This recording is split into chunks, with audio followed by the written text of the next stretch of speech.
પારડીના ઉમરસાડી માછીવાડ અને ઉદવાડા ગામે સ્વૈચ્છિક બહાર નીકળી મતદારોએ વોટિંગ કર્યું। માછીવાડ ગામ તરફ રેલવે બ્રિજનો ફાટો પાડવાની કામગીરી શરૂ થતાં યુવાઓએ ઉત્સાહભેર મતદાન કર્યું। ઉદવાડા ગામે મતદારોને અગવડતા ન પડે તે માટે ગરમીમાં પાણી કુલર મંડપની સુવિધા કરાઈ હોવાનું જણાવતા સરપંચ, જેની ખૂબ જ આતુરતાથી રાહ જોવાઈ રહી હતી તે અવસર લોકશાહીનો અવસર મારા ભારતનો લોકસભા સામાન્ય ચૂંટણી 2024 અંતર્ગત મતદાનનો દિવસ આજે તારીખ 7 મે 2024ના રોજ આંગણે આવીને ઊભો છે। ત્યારે 26 લોકસભા બેઠક ઉપર સવારે 7 થી સાંજે 6 વાગ્યા સુધી મતદારોએ મતદાન કર્યું હતું। પારડી તાલુકાના વિવિધ ગામોમાં વિવિધ બૂથ ઉપર ચૂંટણી પ્રક્રિયા સવારથી હાથ ધરવામાં આવી હતી। ચુસ્ત પોલીસ બંદોબસ્ત વચ્ચે મતદારો નિર્ભયતાપણે નિષ્પક્ષ મતદાન કરી શકે તે માટેની વહીવટીતંત્ર દ્વારા તૈયારીઓ કરવામાં આવી હતી। ત્યારે પારડી તાલુકાના ઉમરસાડી માછીવાડ, દેસાઈવાડ, કોટલાવ, ઉદવાડા ગામ વગેરે વિવિધ ગામડાઓમાં સવારથી મતદારો કતારમાં ઊભા રહી મતદાન કરતા જોવા મળ્યા હતા। યુવા વોટર્સમાં અનેરો ઉત્સાહ જોવા મળ્યો હતો। દરેક બૂથ ઉપર ગરમીમાં પાણીની વ્યવસ્થા કરવામાં આવી હતી। દરેક બૂથ ઉપર ખડે પગે પોલીસ જવાનો, અધિકારી, સ્ટાફ, કર્મચારીઓએ સેવા બજાવી હતી।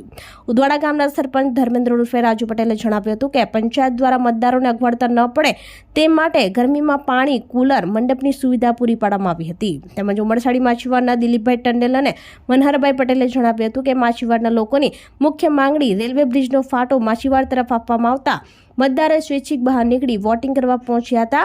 ઉમરસાડી માછીવાડ અને સાગિયા ફળિયા પ્રાથમિક શાળામાં યુવાનો, વડીલો, મહિલા મતદારોએ લોકશાહીના પર્વમાં પોતાની ફરજ નિભાવી મત આપ્યો હતો।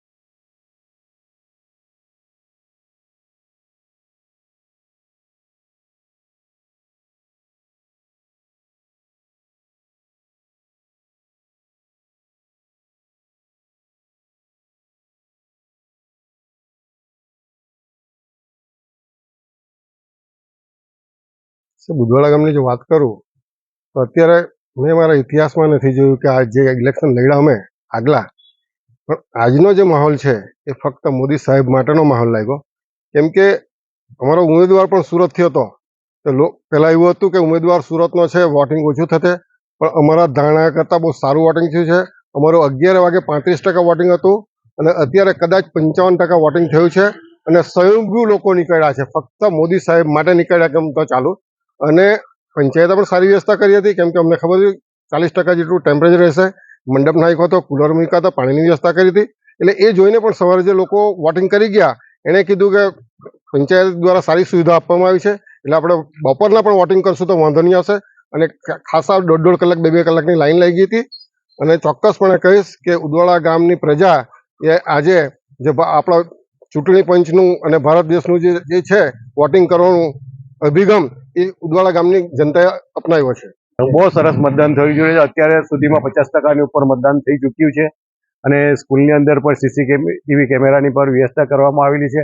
તેમજ જે અમારા ગામના જે મોબાઈલ છે તે બધા મોબાઈલો પણ એ લોકો એમ કે બહાર મૂકીને જાય છે, એટલે જે ચૂંટણી પંચના જે નિયમોનું ચુસ્તપણે પાલન કરીને મતદાન કરી રહ્યા છે। ખૂબ શાંતિપ્રિય માહોલમાં અહીં મતદાન થઈ રહ્યું છે।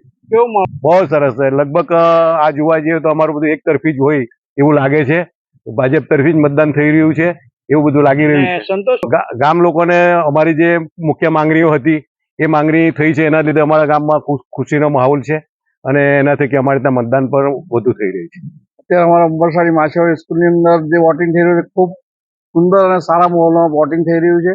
એ જ પ્રમાણે અમારે એક સાગિયા ફળિયા સ્કૂલ છે જ્યાંથી 1 કિલોમીટર પણ, ત્યાં બી સુંદર વાતાવરણથી લગભગ 40-45% ત્યાં બી વોટિંગ થઈ રહ્યું છે અને શાંતિના માહોલમાં વોટિંગ થઈ રહ્યું છે। શું છે તમે આખું ગામમાં જે માંગણી હતી તે આજ સુધીમાં અમારા નેતા લોકોએ પૂરી જ કરી છે, એટલે બહુ ખુશી છે બધાને। યુવા વર્ગમાં તો બહુ જ ખુશી છે ને એક તરફી એટલે કે ભાજપ તરફી જ લાગી રહ્યું છે 99%। ઉમરસાડી માછીવાડમાં ખાસ કરીને તે લોકોને જે સ્ટેશન ફાટક પાસે જે ફાટો પડે ઉમરસાડી માછીવાડ તેનું બાંધકામ ચાલુ કરી નાખ્યું છે, એક પિલર બી બનાવ્યું છે અને તેઓથી એ લોકો સંતોષ છે બાકી તો યુવા લોકો શરૂઆતમાં નારાજ હતા અને તેઓની જે માંગણી સ્વીકારી એટલે આ જે માહોલ અત્યારે જોવા જાય તો એકદમ વોટિંગમાં લોકો ઘરે ઘરેથી સામેથી સ્વૈચ્છિક નીકળી રહ્યા છે અને વોટિંગ કર્યું છે. ત્યારે હવે જોવાનું એ રહેશે કે પરિણામ કોના તરફ આવશે. પારડીથી અમૃત પટેલ, સંકલ્પ. આપણી સંકલ્પ ન્યૂઝ ચેનલને સબસ્ક્રાઇબ અને લાઇક કરો, બેલ આઇકન દબાવો જેથી આવનાર ન્યૂઝ અપડેટ્સની નોટિફિકેશન આપના મોબાઈલ પર સૌથી પહેલા પહોંચે. Like, subscribe and share the video.